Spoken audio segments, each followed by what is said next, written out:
Hello everyone, welcome back to the channel. So, in the earlier lectures, we dealt with Western thinkers. From this lecture, we'll be starting with the Indian philosophies and philosophers. So, in this lecture, we'll be looking into the schools of Indian philosophy, where we'll be dealing with the orthodox school and the heterodox schools. So, let's get into the lecture. So, philosophies in India actually rose as an inquiry to the mystery of life and its existence, and it refers to several traditions of thoughts which originated in the Indian subcontinent. See, what it says is those philosophies exist originated in India. See, you could take an assumption, or it might be even true, that India from its ancient period did live in the unity and diversity concept. So, live different people from various cultures, traditions lived together. So, because of those cultures and traditions, different types of philosophies rose about the life and its existence. Over the centuries, intellectual exploration of truth came to be represented by six systems of philosophy, which we call as the orthodox schools of philosophy. So let's look into those orthodox schools of philosophy. Starting from the Samkhya Orthodox school. See, it is the oldest of the orthodox school, and it says that everything comes from Purusha.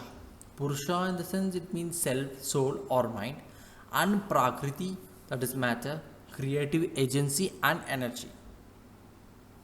See, this school highlights the concept of moksha, that is liberation, through knowledge and self realization, and it also emphasizes the need to transcend the material desires and attachments to attain spiritual liberation. See, transcend in the sense, it means like leave those material desires and attachments behind, which will help to attain the spiritual liberation. Next is yoga. See, it literally means union of two principal entities, that is individual self, that is Atma, your own soul, with that of the cosmic consciousness, that is Brahman. And actually, yoga school helps in the techniques which control body, mind, and sense organs, which is considered as means of achieving freedom or mukti. See, it advocates for self discipline, self control, and cultivation of different virtues which will help in leading a balanced and ethical life. That is something which yoga, the school of yoga, teaches us. Next is Nyaya. So, as the word says, nothing is acceptable unless there is a reason or a logic behind that. It asserts that ethical decisions should be based on reasoning and evidence. Like when you ban something, there should be a reason behind something. When you follow something, there should be some evidence or reason behind that. See, the Nyaya Sutras say that there are four means of attaining valid knowledge, which are perception, inference, comparison, and verbal testimony. Next comes the Vaisheshika school of philosophy. See, this basis of school's philosophy is that all objects in universe or is possible or reducible to the finite number of atoms, and Brahman, as we know, is supreme existence or the absolute reality, is regarded as the fundamental force that cause consciousness in these atoms. It emphasizes the moral responsibility and accountability, and also asserts that individuals are responsible for the actions and should strive to act in accordance with the moral principles. See, The thinkers belonging to this school, believed that objects, all objects of the universe are composed of five elements: earth, water, air, fire, and ether. And they also believe that the God is the guiding principle, and the living beings were rewarded or punished according to the law of karma based on the actions of merits and demerits. This is something Vaisheshika school says about. Coming to the next is the Purva Mimamsa school. See, it is also known as, it encompasses the Nyaya Vaisheshika system. It brings into two schools along together and emphasizes the concept of valid knowledge.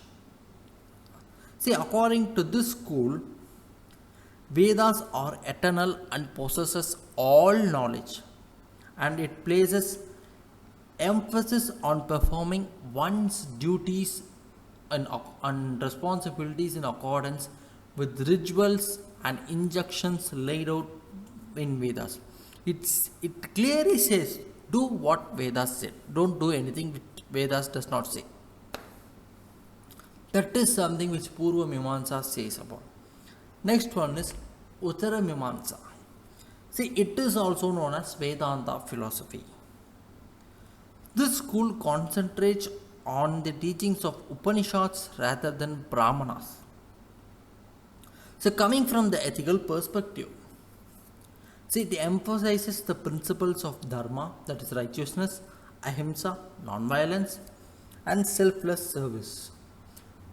It emphasizes the realization of one's true nature and the recognition of divinity within oneself and others, which can lead to ethical conduct and compassion. See, it says that this school, like when it emphasizes this dharma, ahimsa, and selfless service, it shows that it helps in realizing one's own potential nature within oneself, and which can eventually lead to the ethical conduct and compassion. So, this is something Uttara Mimamsa school says about. However, this Uttara Mimamsa school was separated into 6 sub schools. First one is Advaita, which by Adi Shankara. See, it says that school says that both individual self, that is Atman, and Brahman, the supreme reality, absolute reality, are the same, and knowing this difference can cause liberation, that is mokshi, amukti, whatever it can come. Next is Vishishta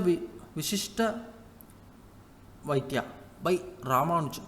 See, it believes that all diversity which is seen is subsumed to a unified whole.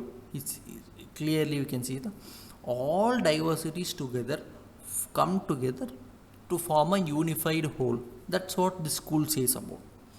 Next is Dvaita, which is by Madhavacharya. It considers Brahman, that is the absolute reality, and the Atman, your soul, as two different entities, and the route of bhakti is the only route to achieve that eternal salvation or moksha, whatever you can call it. Next school is Dvaita Vaita by Nimbarka. It states that the Brahman is the highest, that is the absolute God, or whomsoever you call, is the highest reality, the controller of all. Next is Suddha Vaitya by Vallabhacharya. See, he says that both God and individual self are the same and not different. This looks like again like Adi Shankara Advaita school. And finally comes Achintya Bheda Abhida by Chaitanya Mahaprabhu, which emphasizes that individual self is both different and not different from Brahman. See, with respect to these schools, it is enough we have some basic knowledge about this. We are not anyhow going to get direct questions. We might not get direct questions from this part, but we can use it as example when writing the answers. Like Nyaya school when it comes to logical reasoning, and yoga for managing your body together and stuff. We can use them as an examples. Next, coming to the heterodox school. See, heterodox schools are nothing but they did not accept the Vedas, authority of Vedas. See, that is heterodox school, but orthodox schools accepted the Vedas, authority of Vedas to be correct. So the different schools we'll be looking into the heterodox schools are, first is Charvaka school by Brihaspati. See, Charvaka school is nothing but a materialistic, skeptical, atheistic school of thought. See, according to Charvaka, there is no other world. So once when human is died, dead, the death is the end of the humans, and the pleasure is the ultimate object in life. According to Charvaka school of philosophy. So it is also known as Lokehita philosophy, or also known as the philosophy of the masses. Yes, this school actually we can see a bit of the school philosophy in the current life. Everyone wants more money, the pleasure of getting more money and spending as we like, and death is the end of humans. That is something we are currently seeing in the 21st century. This school has made some relevance long back in the ancient period. Next is the Buddhist philosophy. See, it is a non-theistic philosophy whose tenets are not especially concerned with the existence or non-existence of God. They do not bother if God exists or not exists. No. What Buddha says is the world is full of misery, and it is a man's duty to seek liberation from the painful world through liberation from the painful world is the sense like leaving everything behind and becoming a monk or something like that. He also strongly criticized the blind faith in traditional scriptures like the Vedas. Buddha was against the Vedas. So that's what Buddhist philosophy says about. And finally comes the Jain philosophy. See, a basic principles of Anakantavada is that the idea that reality is perceived differently from different points of view. See, the reality can be seen in different points. Like everything might be correct, but again, it's seen from different points of view. And it also emphasizes that no single point of view is completely true. So, what may, example, what might be correct for me might not be correct for that another person. What might be correct for that person cannot be right for me. So this no single point is completely true. See, according to Jainism, only those who have infinite knowledge can know the true answer. That is the Kevalins. They might call those persons who have infinite knowledge and can know the true answer, and others would only know a part of the answer. So this is something Jain philosophy speaks about. So that is it for today's guys. So we dealt with heterodox and orthodox schools of philosophies, and we will be dealing with few more philosophies in the upcoming lectures, followed by the Indian philosophers. Like we will again deal with Buddha and other people in the upcoming lectures. So that I hope you understood today's lecture. Do like the video, share and subscribe the channel in the video, and do comment your doubts and we will reply and we will clear your doubts. We'll come back with the next lecture again. Thank you.